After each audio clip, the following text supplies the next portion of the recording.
The book of Deuteronomy, chapter 22. You shall not see your brother's ox or his sheep going astray and ignore them. You shall take them back to your brother. And if he does not live near you, and you do not know who he is, you shall bring it home to your house, and it shall stay with you until your brother seeks it. Then you shall restore it to him. And you shall do the same with his donkey, or with his garment, or with any lost thing of your brother's, which he loses and you find. You may not ignore it. You shall not see your brother's donkey or his ox fallen down by the way and ignore them. You shall help him to lift him up again. A woman shall not wear a man's garment, nor shall a man put on a woman's cloak. For whoever does these things is an abomination to the Lord your God. If you come across a bird's nest in any tree or on the ground, with young ones or eggs, and the mother sitting on the young one or on the eggs, you shall not take the mother with the young. You shall let the mother go, but the young you may take for yourself, that it may go well with you, and that you may live long. When you build a new house, you shall make a parapet for your roof, that you may not bring the guilt of blood upon your house if anyone should fall from it. You shall not sow your vineyard with two kinds of seed, lest the whole field be forfeited. The crop that you have sown and the yield of the vineyard. You shall not plow with an ox and a donkey together. You shall not wear cloth of wool and linen mixed together. You shall make yourself tassels on four corners of the garments with which you cover yourself.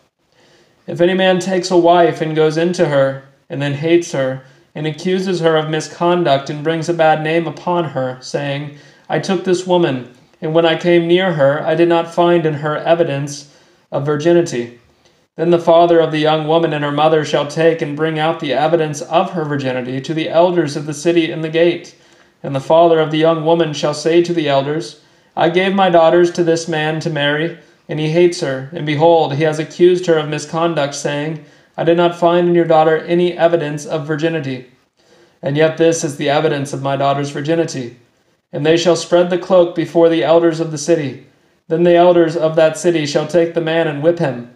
And they shall fine him 100 shekels of silver, and give them to the father of the young woman, because he has brought a bad name upon a virgin of Israel.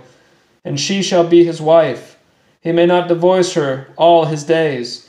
But if the thing is true, that evidence of virginity was not found in the young woman, then they shall bring out the young woman to the door of her father's house, and the men of her city shall stone her to death with stones, because she has done an outrageous thing in Israel for whoring in her father's house.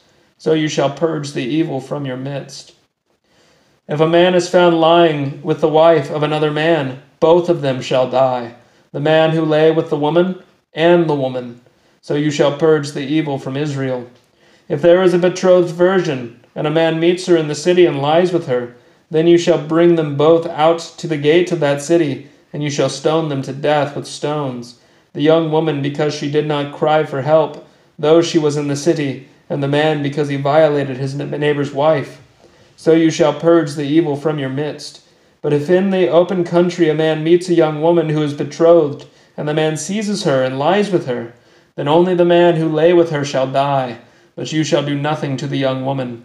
She has committed no offense punishable by death, for this case is like that of a man attacking and murdering his neighbor, because he met her in the open country. And though the betrothed young woman cried for help, there was no one to rescue her. If a man meets a virgin who is not betrothed, and seizes her and lies with her, and they are found, then the man who lay with her shall give to the father of the young woman 50 shekels of silver, and she shall be his wife, because he has violated her. He may not divorce her all his days. A man shall not take his father's wife, so that he does not uncover the father's nakedness.